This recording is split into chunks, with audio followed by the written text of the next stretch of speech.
भाव नाही अंगी गातो भाव नाही अंगी भूषण करावया जगी भूषण करावया जगी भूषण करावया जगी भूषण करावया जगी परी तू पतित पावन परी तू पतित पावन करी साच हे वचन करी साच हे वचन करी साच हे वचन करी साच हे वचन मुखे म्हणवितो दास मुखे म्हणावितो दास चित्ती माया लोभ अस चित्ती माया लोभ अस चित्ती माया लोभ अस चित्ती माया लोभ अस परी तू पतित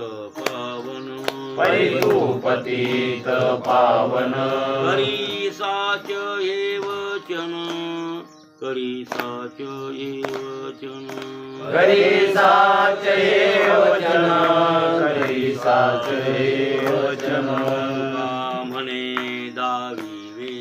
तुका म्हणे दावी वेश तैसा अंतरी नाही लेश तैसा अंतरी नाही लेश तैसा अंतरी नाही लेश तैसा अंतरी नाही लेश परी तू पतित पावन परी तू पतित पावन करी साच हे वचन करी साच हे वचन करी साच हे वचन करी साच हे वचन प्रस्तुत प्राप्त प्रसंगी सेवेसाठी निवडलेला अभंग दररोजच्या पाठातील जगद्गुरु तुकोबारायांच्या गाथ्यातील देवळीकरांच्या प्रतिप्रमाणे 307व्या क्रमांकाचा आपला अभंग चालू आहे आणि या अभंगामध्ये जगद्गुरु तुकोबाराय देवाकडे विनंती करतात. ती विनंती कोणती? माझ्या अंगामध्ये जे काही अवगुण आहेत ते अवगुण तू काढून टाक, जे काही पाप आहे ते पाप काढून टाक. गातो भावना हे अंगी जरी गात असेल तुझं आणि स्तुती करीत असेल तर ते गाणे म्हणजे स्तुती करणे, देवाची स्तुती. आता ते स्तुती स्वरातून करा का अपस्वरातून करा, काही देवाला घेणं देणं नाही. स्वरावाल्याला देव मिळतो असं नाही आणि अपस्वरावाल्याला देव मिळत नाही असं मात्र नाही. पद्यात स्तुती करा का गद्यात करा.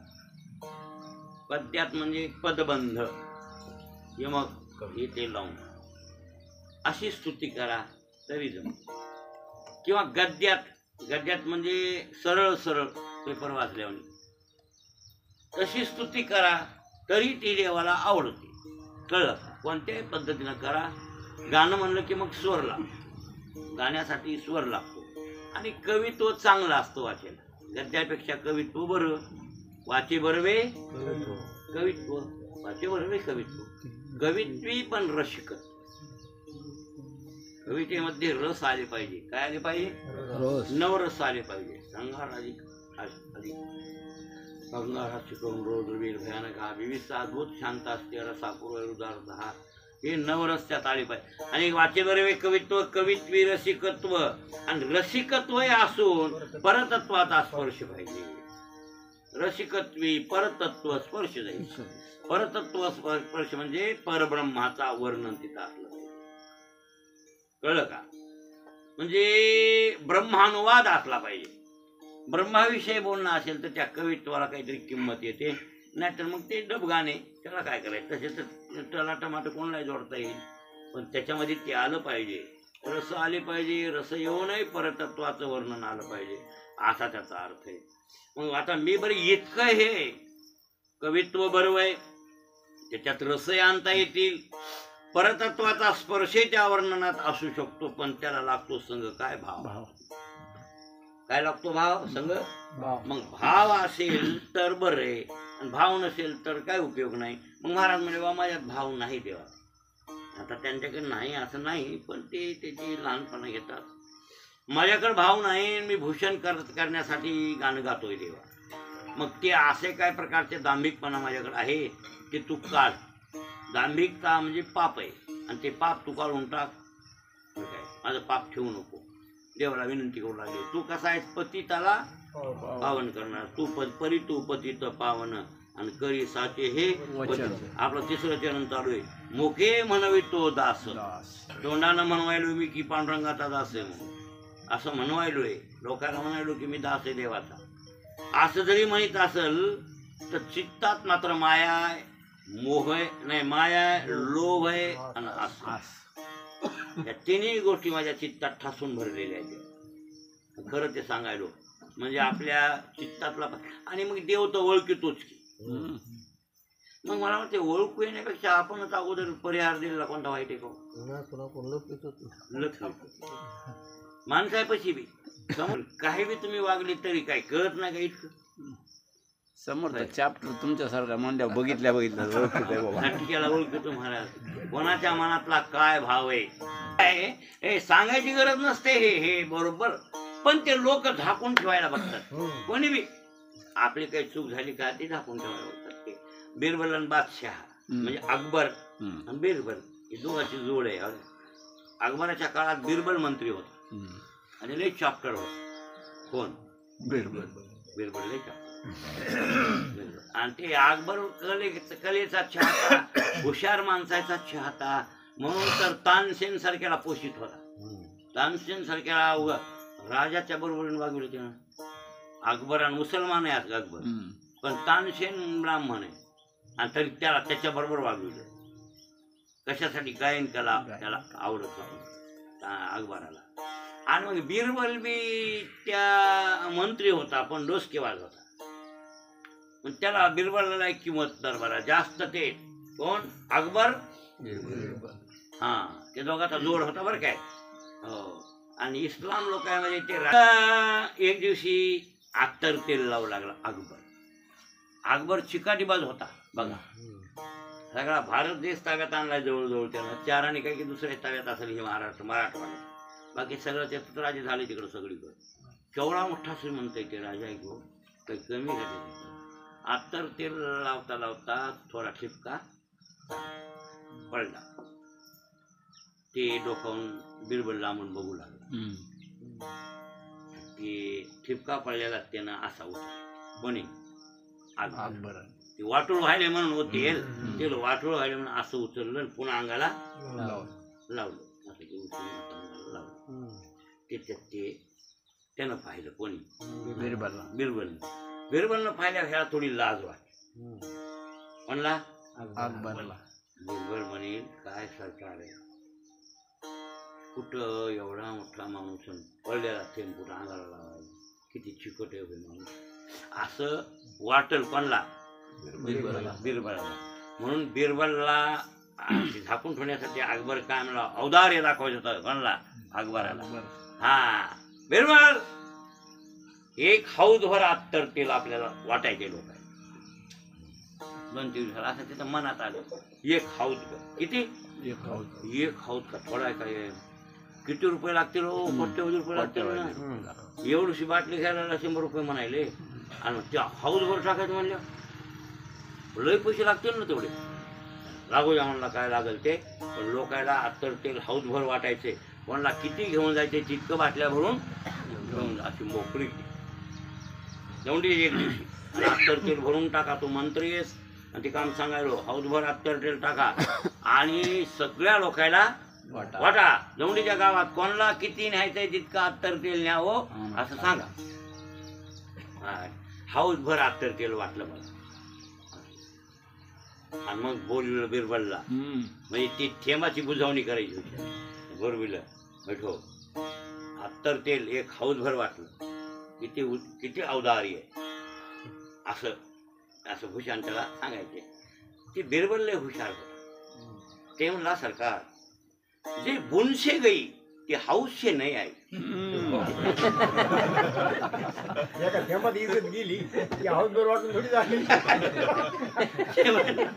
त्याच्यातला भाव आहे ना वळखीला. याला हाऊसभर अत्तर का वाटले ती बुजावणी करण्यासाठी असं त्याला ओळखीलं. मग त्याचा भाव बिरबलनं ओळखीला. बिरबल म्हणला, जे ठेंबात गेली इज्जत तुई ती हौदभर अत्तर तेल वाटल्यानं आली नाही. बरोबर आहे ना. म्हणजे असे मनातले मग माणसाला भाव कळतेत म्हणल्या. आता ते तर सर्व साक्षी परमात्मा त्याला भाव कळत नाही का. मग मैं म्हणा परिहार दिलेला बरा नाही का म्हणला. पांडुरंगाला परिहार द्या माणसाला नका देऊ. पण खरं तर माणसाला दिला पाहिजे. चुकलं गडे माझ्या असा असा गुन्हा झाला. तुम्ही तो ओळखीणार हुशार असं म्हणलं खूप नुकसान. काच वर जायची थोडं केले तर आपणा ठावे. हा केले ते आपणा ठावे. हो बोलावे ते दुसरे. हा मग आपल्याला माहित असते दुसऱ्या सांगायचं ते नाही. सांगावं सांगून टाकावं. मग आता भगवंताला सांगायला तुकाराम महाराज बाबा माझ्या चित्तात माया आहे लोभ आहे आणि असं खरं ते सांगायला म्हणले देवा. आणि हे दोष आहेत बरं काय आता. आणि हे जर दोष असतील तर तो पतिताला पतितच राहतो माणूस. पावन होत नाही. हे दोष आहेत म्हणून तर आपण पतित आहेत ना. त्या दोषामुळेच आपण पतित आहेत ना. कोणते दोष आहेत. माया हा दोष आहे महाराज. दोष आहे खरंच माया. भगवंताची माया ती आपल्या डोक्यात बसलेली आहे. ती डोक्यात बसली म्हणून कशाचाही मोह आहे महाराज. हे मायेचंच कुटुंब आहे सगळं. मोहाधिक लोभाधिक कामाधिक क्रोधाधिक हे सगळे कोणाचे लेकर आहेत. हे मायेचेच लेकर आहेत. मायेचंच हे कार्य आहे ना. मायाचंच कुटुंब आहे. माया मोह झाली होतो सापडला. बर काय बरिया विठ्ठला काढून ठेविलो बाहेरी निराळा कौतुक डोळा नाचे उडे माया नाशिवंत सुखे हा साच केली रडेस म्हणजे दुःखे कुटीतील माथा. आणि एकाशी मरतात नाही एकाशी रडतात तीही मरे. बरोबर आहे. तुका म्हणे मध्ये मज वाटते नवल मी हे माझे बोलाय कोण्या. होय भरत हे अभंग त्या हृदयात घुसत असेल नाही हा तोरात म्हणते हो मधात मधात जाते का म्हणायलो. सांग ना काय म्हणले ते. नाचे उडे माया करी कौतुक आणि नाशिवंत सुखे साची केली. हे नासके सुख आहेत की नाही. पण त्या मायेनं खरी करून दाखवली की नाही. किती माणसं बेजार आहेत आता नाही. किती आज किती बेजार आहेत माणसं सांगा. हो काय महाराज सोयाबीन काढताना टोचत असेल का नसेल. काटे गुस्तीत महाराज त्याचे काटे गुस्तीत शेंड्याला अवघड आहे नाही. पहिल्या लोकांचं होतं कसं होतं. पहिल्या लोकांचं खायला मिळत नाही. पोटाला मिळत नसल्यामुळे त्याला करणं नाविलाज होता. खाल्लं तर भाकर होती नाही खाल्लं तर भाकरच नव्हती. होती का खरं बोलावं. होय सावकार तुमच्या लहानपणी नाही खाल्लं का भाकरच नाही. हा उग काय असं होत. मग आता ते खायला तर भूक नाचवीत या पोट नाचवीत आहे ना महाराज. मग ते लागा भाग आज काय तेवढी नव्हत तुमच्यावर नाही महाराज. हा पटलं. ही नव्वद आहे का त्याच्या आता आपल्या नाही महाराज. अशी नव्वद नसताना माणसं विनाकारण लईच बेजार व्हायले बघ. म्हणजे याचा अर्थ कोण नाचवायली आणि मग इथले इथंच राहून जाणार आहे. हे भोक पडले हाताला ते दुःख झालेलं तुमच्या संग. बरोबर आहे. किती त्रास झाला काय नाही. आठवते सुजले बोट हे ते मात्र तुम्हाला सोसावं लागेल. आणि धन कमी ते सोयाबीन कमी पैसे कमी कुठं राहतील. गंगापूर तर एवढी केली कोण उडवायले तुम्ही कोण कोण आहे महाराज. आणि काय उडून गंगापुन्हाला उडून काय काय भुके नाही अन्न मेल्यावरही पिंडदान. सांगा आता भुके नाही अन्न होई नाही भाऊ आणि मेल्यावरही पुन्हा पिंडदान. मग लय गंगापूजन थाटणं करते तू लोक. नाही नाही नाही नाही महाराज जन्मभर त्याला तुकडा द्याला का नाही की अशी बरीच परिस्थिती आहे गावा आपल्या कुठे बघण्यात येतात. हो पण गंगापूजन मात्र ठेक्यानं. मग हे कशासाठी भूषण करायचं. भूषण काय काय म्हणले तुकाराम महाराज. काय भुके नाही अन्न तर मेल्यावरी तो चाळवा चाळवी केली आपणच ही जेवी. इथं चाळवा चाळवी म्हणले केलं तर आपण जेवायला काय उपयोग आहे. पित्र घातले येते पण नाही गेली भाकर हे आहे. पण त्याचा गुन्हा नाही. हे पुढच्याचा याचा गुन्हा आहे ह्या कडूचा मेलेल्या. कसं जमवून ठेवलं ह्यानं इकडे देवा धर्माला दिलं नाही, हात चळचळ कापू लागला तिकडे देताना. बरोबर आहे काय? दान धर्म करू वाटलं नाही, कधी काय अन्नदान केलं नाही, कधी काहीच केलं नाही, जीवाला सुख गेलं नाही, विश्रांती घेतली नाही. महाराज शाप देतोय बरं काय, जीवात्मा लय त्रास दिला का जीवाला तर त्याचा आता काय उपयोग आहे? घराला आग लागली आणि आडखंडा निघालो. हा जरत घरी सापडी हा मग तो पवाडे कोवा खणू. हा मग तसं बरोबर आहे. आता जळत्या घरी सापडले, जळायले घर. थांबा थांबा थांबा थांबा थांबा, त्याला इजू आपण काय आडखंडू. आता हे तर जरूर तर आडखंड पुन्हा इजू लागणं तसं आपलं होतंय बरं काय भरत. खरं जळायच्या आधीच आडखंड ठेवलं. असे किती दृष्टांत ऐकले जुजबी नाही डोसक्यातलं जाणं लय मोठं पाप आहे महाराज. हे काय, जोपर्यंत पाप शिल्लक आहे तोपर्यंत चित्तातली माया लोभ जात, आशा जात. बरोबर आहे काय नाही? पाप आहे ना, पाप संपलं की जायला उशीरच नाही महाराज, झटकन जातो झटकन. कळवातनीचं गेलं काय काय ते झटक्याला मोकळी झाली बिचारी. ते पुढे आपण विचार करू आशेवर. इथं चित्तात काय माया, माया नामचे. मग ज्याच्यावर तुम्ही माया करता, हे प्रेम करता, ते पसारा तुमचा तुम्हाला कळण झाले. पण डोसक्यात येड बसले. ते एक वेड आहे आणि ते वेड निघणार नाही. निघायला पाप आपल्या पुण्याचा उदय झाला पाहिजे.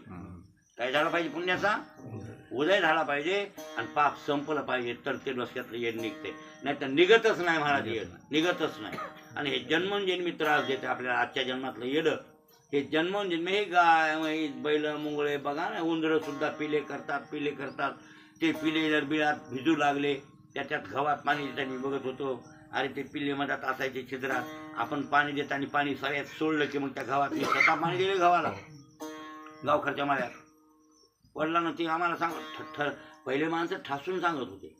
ते पाणी येते आम्हाला सकाळी मोटर बिगेन लावायची, दुपारून एक बार लावायची. दोनदा कमी पाणी होते हिरीला, उपसा 2 करायला लागायचं. तेव्हा पाणी व्हायचा येडा. म्हणून सकाळून एक बार, दुपारून एक बार सुंदरचं जावं लागायचं मोटरचे बटन दाबायला. त्याच्यात पुन्हा मोटरात असल्या जिबलीच्या जिबडीचं पाणी जायचं निघून. पुन्हा तेवढं मग भरायला मग शेणकुळ भरावं लागायचं. शेण पुन्हा तिथं नसायचं, घरून न्यायचं. पुन्हा शेणकुळ काढून गरगुळ करायचं आणि त्याच्यात वतायचं आणि मग ते बसायचं. मग दाबायची, दाबले की यायचं. आलं एखाद्यावर तर अशी लाईन इतकी सळी, मी आजच्या लाईन मध्ये म्हणलं तर ते पाणीच होत नव्हतं. पण त्या काळात लई लाईन बकरायला जात नव्हत्या. पण कधीतरी झटका हानीतच होती. गेली लाईन, सुटलं पाणी, आणा तो मार. हे केलंय महाराजने, हे लबाड नाही. आणि मग त्याच्यात बघत होतो दारे धरताना, ते उंदराच्या बिळात पाणी शिरलं की पिले, त्या उंदरीने बाहेर काढायचं. एवढं. आता काय इलाज आहे का? तिला मया वरी काढून पिले, बोल करायची. एवढं काय बेकार वाटायचं. आता ह्याला कुठं काय आपण तरी असे पाप होते तर बरं, ते आपल्याला कळत नाहीत. आणि होतेच भाऊ, हे होतेच महाराज. आणि मग खरं तर ग्रस्त असेल, मला सगळे 5 करावे लागतात रोज बी. पण मी म्हणतो ब्रह्मचर्याकडून बी होत असतील किंवा हे संन्यासाकडून बी का होतेच की नाही होत. आता संडास मध्ये त्या लाईटनं किडे येतात. आणि मग आता किडे येतात तर ते एखादा किडू त्या पाण्यात वाहून आता नाविलाज की महाराज. ते का सांगा आता काय करावं, काय मधलं कसं काढावं त्याला. मुग्या बकळ चालत, मुग्या तिथे येत मग त्याच्यासाठी बाई, त्याच्यासाठी पाप होतेच. आणि म्हणून तुम्ही म्हणतात की मग कसे चिलट चावायले. आता पहिल्या जन्मात ऊस नाही खायला येत होय, आता चिलट चावायचं म्हणजे फुकट चावायला येत. पहिल्या जन्मात आपण त्याला ढकला ढकली कुठं पाण्यात लोटलंय होय. हे चुकून मुकून झालेलं पाप तरी काय फेडावं लागेल का नाही, कळलं का?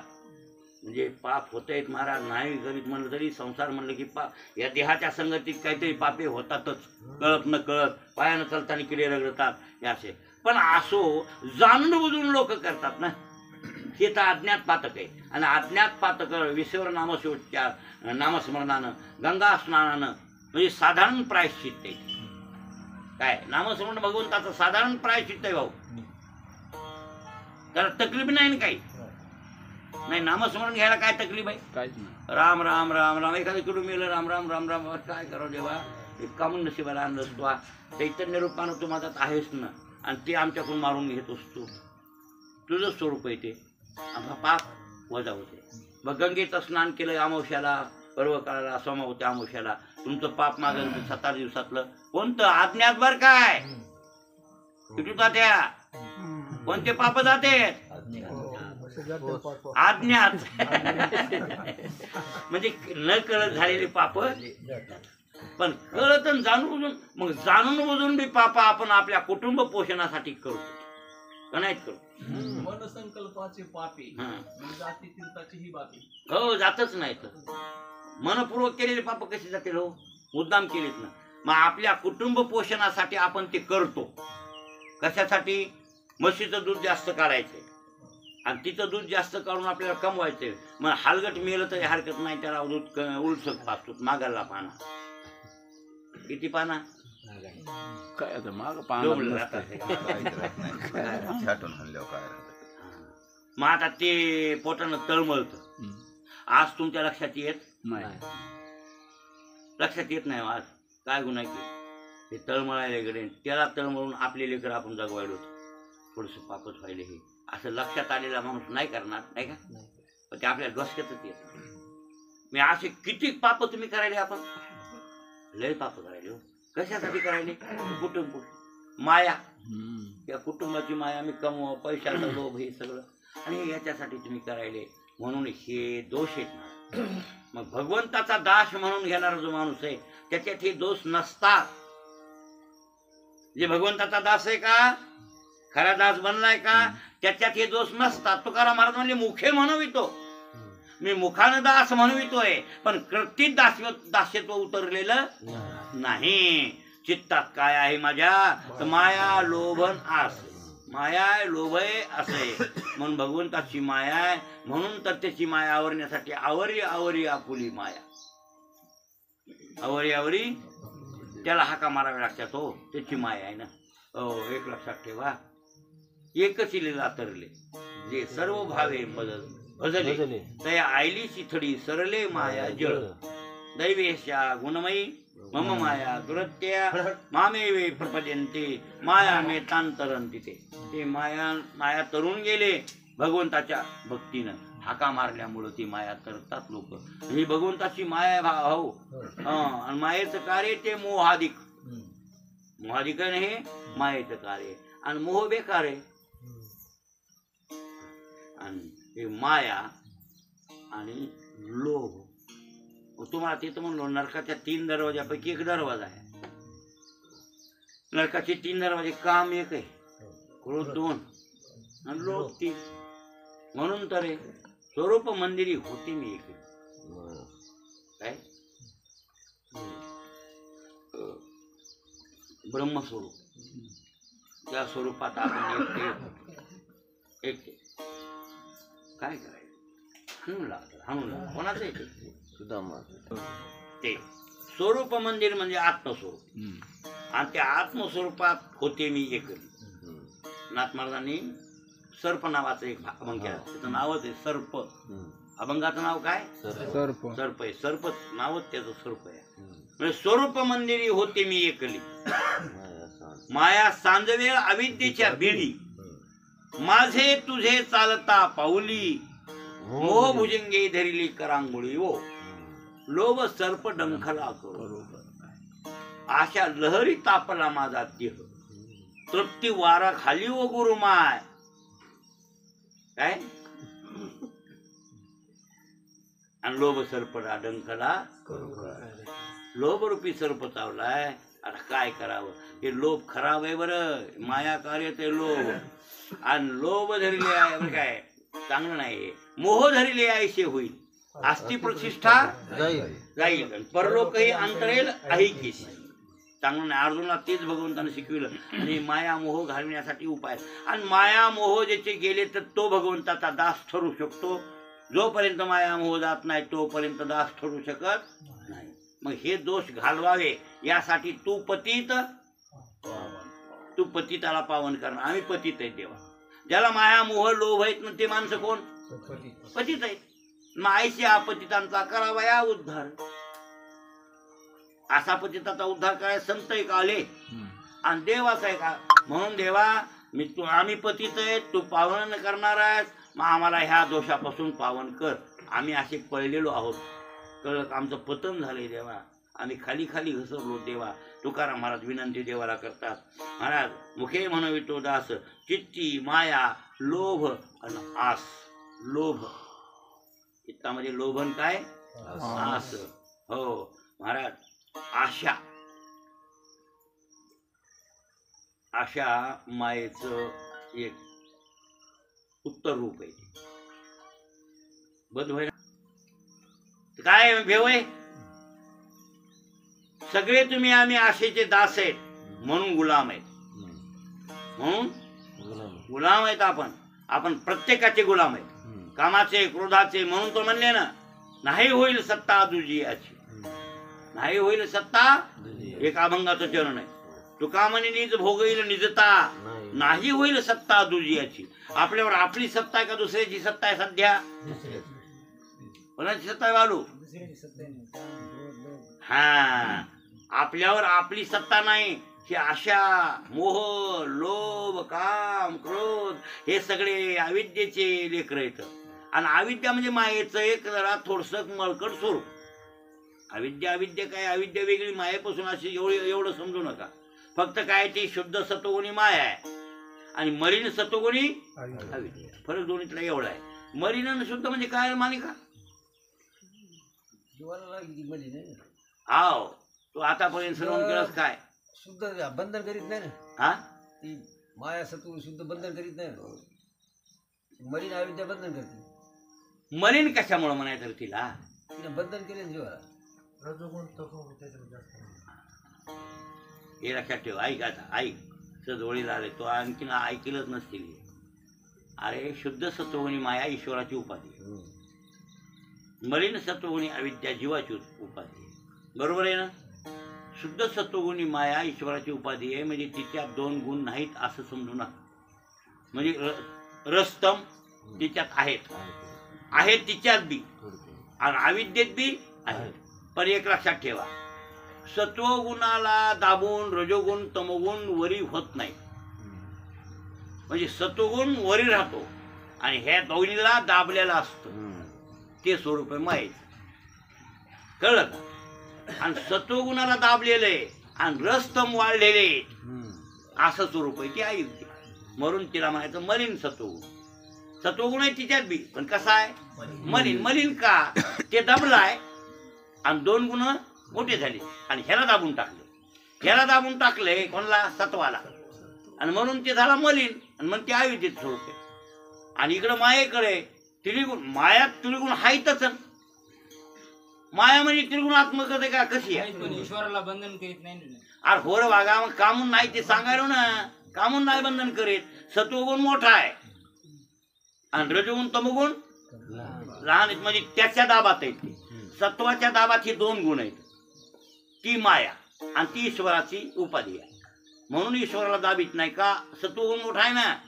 लक्षात आलं की नाही? आणि अविद्या आहे ना, अविद्या आणि जीवाला उपाधी लावली आहे. मग ती तिच्यामध्ये रजोगुण तमोगुण प्रमुख आहेत आणि हे सत्वगुण दबलेला आहे.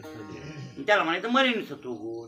त्रिगुण तर मायेत बी तर त्रिगुण तर अविद्येत बी. हे लक्षात ठेवा बरं काय. आता सहज हे वळीला आलं म्हणून तुम्हाला सांगावं लागलं आम्हाला. योग्य स्वरूप कोणतं भारत? हा, जीव ईश्वराची जी लक्षणे सांगितली चार, त्यात योग्य कोणतं आपल्याला घ्यायचं? कोणते स्वरूप?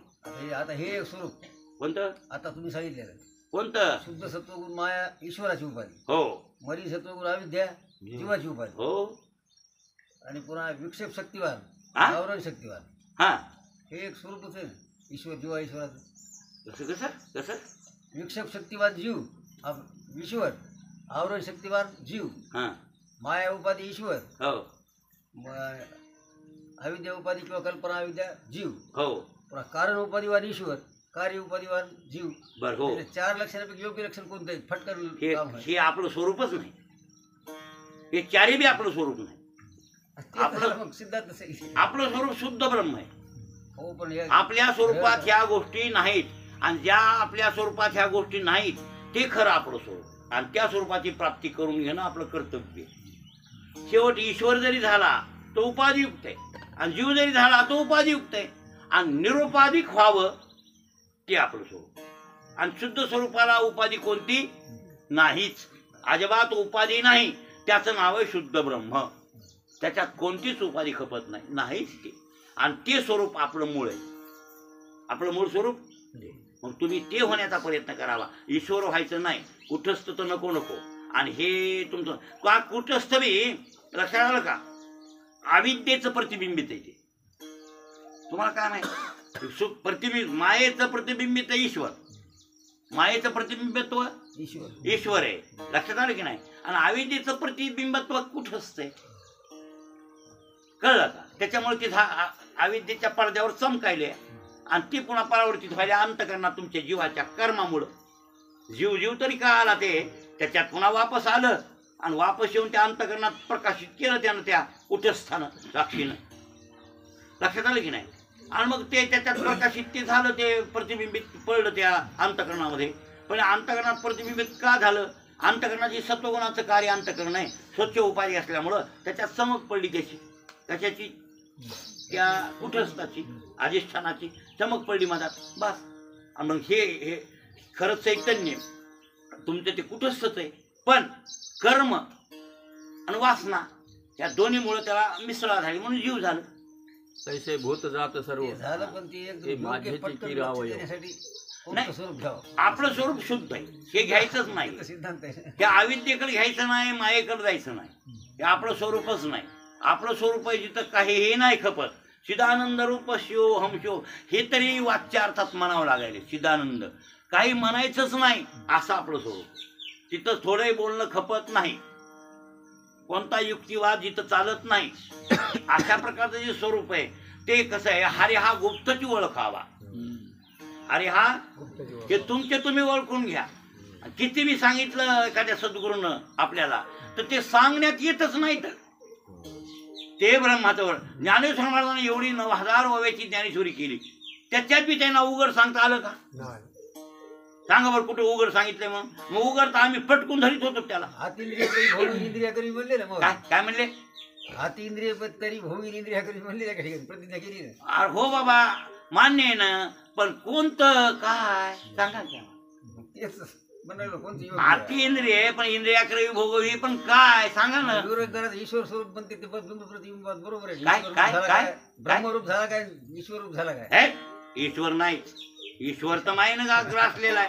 आम्हाला ती उपाधियुक्त ईश्वर काय करायचं आहे. आणि मग त्यालाच मरावं लागायले. सरदी त्या ब्रह्मयाशी काळ पिळी, पाळी त्या विष्णू ते काळ गिळी, आणि पळे रुद्राची होळी काळ महाबळी करीतसे. हे मायेनं उपाधियुक्त आहेत म्हणून तर मरायली. तर आणि ते मर्क स्वरूप आपण घ्यायचं का. इतके कष्ट करून इतक्या साधनान पाठ उठान, आंघोळ्या करा, याव करा, त्याव करा, ह्या देवपूजा करा, तिकडे फुलं इकडे टाका, इकडे फुलं तिकडे टाका, पंढरीच्या वाऱ्या करा, आणि 4 धामाला जाण कुठं हरिद्वारला बसा असं बोंबलं तिकडं. आणि इतके कष्ट करून आणखीन पुन्हा जन्मायला मरायला फक्त इतकंच आहे. काय आपण लवकर जन्मतो मरतो, ते उशिरा जन्मत येत मरत येत. मरण चुकलंय का त्याला. हा होय.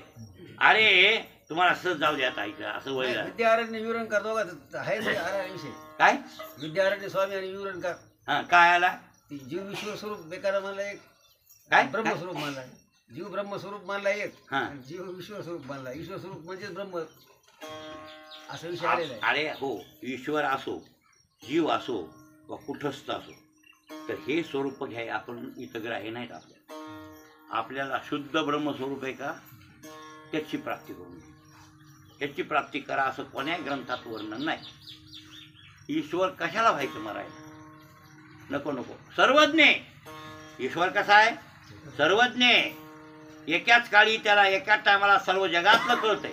म्हणला ईश्वराला हे मान्य करू, पण ईश्वर जरी असला तर मायेनं उपाधियुक्त असल्यामुळं त्याला कधी ना कधी त्याचा नाश होतोच. म्हणजे त्याला एक बार मरावं लागतंय, ते स्वरूप सोडावं लागतंय. आणि ते स्वरूप सोडून मूळ स्वरूपात विलीन ती मायाबाई करतेच त्यालाही ठूत नाही. आणि म्हणून तर त्या महादेवाला तुडवायली. महाकाली कुठं कुठे यायचे ना, आणि ते फोटो काढलेले ते आहेत ना त्याच्यात, ते त्याच्यामुळेच काढलेले आहेत ना ते. याचा अर्थ आपलं शुद्ध स्वरूप आहे मानिका, आपलं ईश्वर स्वरूप. ते प्राप्त करायचंच नाही आपल्याला. मायेच्या उपाधिक व्हायचंच नाही, निरुपाधिक व्हायचं. काय व्हायचं? कोणतीच उपाधी नाही तुकाराम महाराजाला, कोणतीच उपाधी नाही ज्ञानोबाच्या स्वरूपाला. असे स्वरूपस्थ माऊली तुकाराम महाराज. कोणती उपाधी आहे? मग कशाला म्हणले? उपाधी वेगळे तुम्ही निर्विकार, आणि काहीच संसार तुम्हा नाही. दोन्ही निरुपाधिक आहेत महाराज. कोण? शिव आणि शक्ती हे? ऐशी निरुपाधिक आहे. ते माऊली म्हणले तिथं. ते अमृत अनुभव ऐकावं लागेल तुम्हाला तर कळल. माऊली म्हणले का निरुपाधिक? त्या उपाधीच्या ह्याला म्हणलेच नाहीत ते. शुद्ध स्वरूपात त्यांच्या सुद्धा मूळ उपाधी नाहीच आहे. आपण हे फाटा फुटतोय, इकडं लांबत आहे म्हणून जरा मी भेटतोय, तरी तुला एकांतात विषय कार अमृत अनुभव मग सांगतो तुला समजून.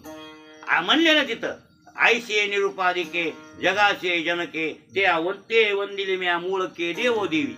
देव आणि देवी, पण ही देवोदेवी नाही आहे, मूळके. हा, त्याला उपाधी कोणती नाही. जे ब्रह्मन माया ऐक्य स्वरूपात तिथं मूळ, त्याच्या स्वरूपात माया म्हणजे ऐक्य भावात आहे.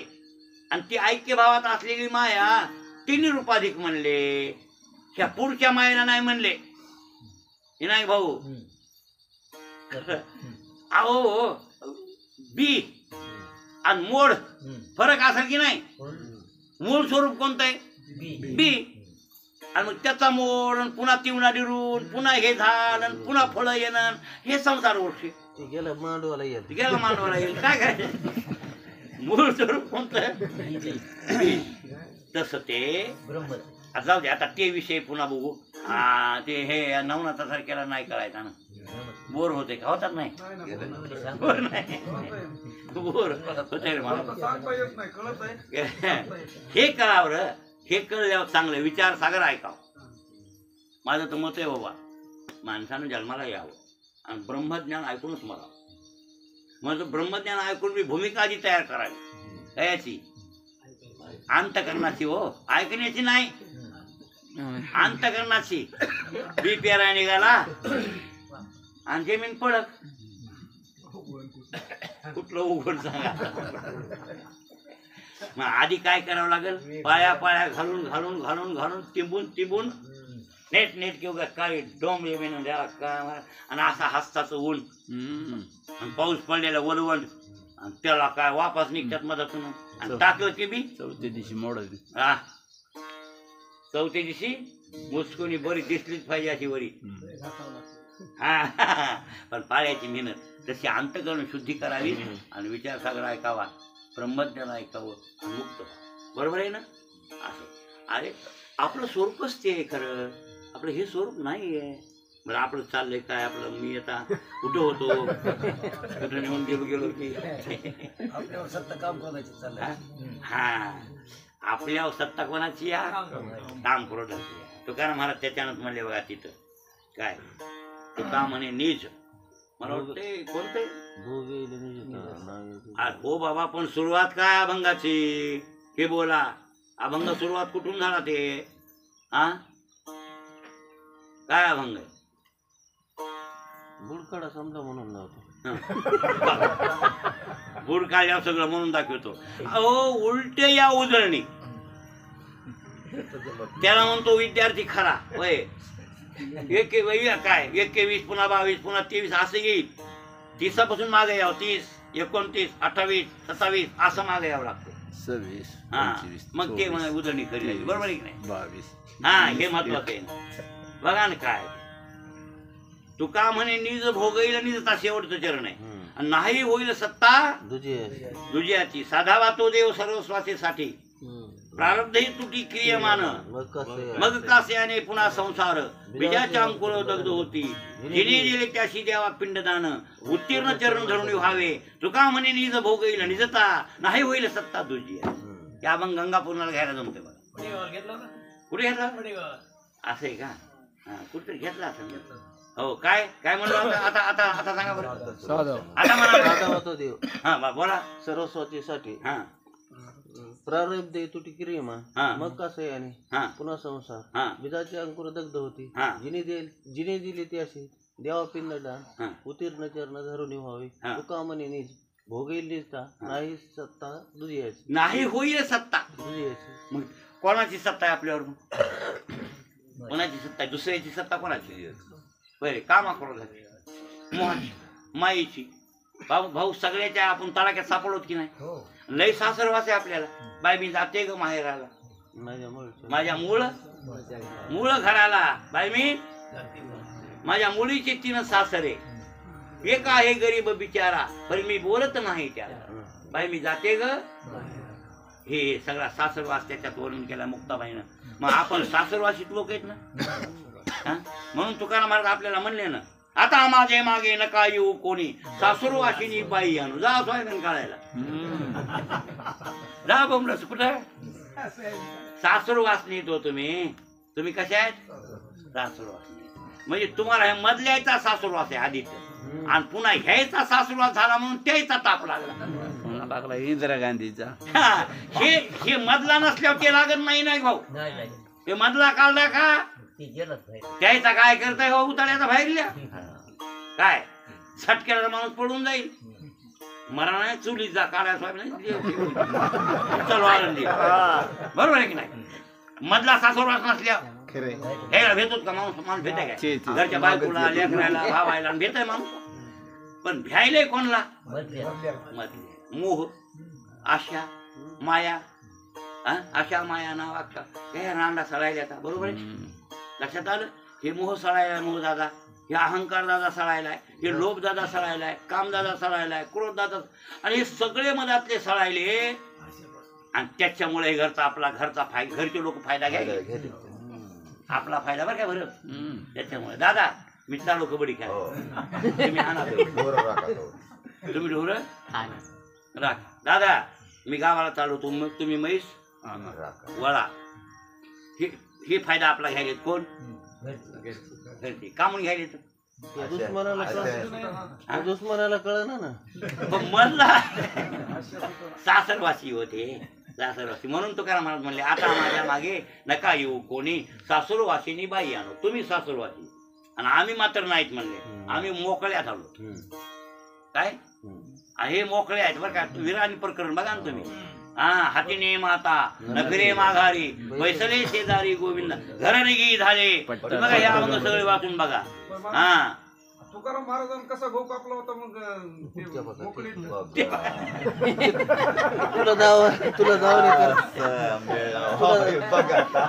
तुला जाऊ नये करता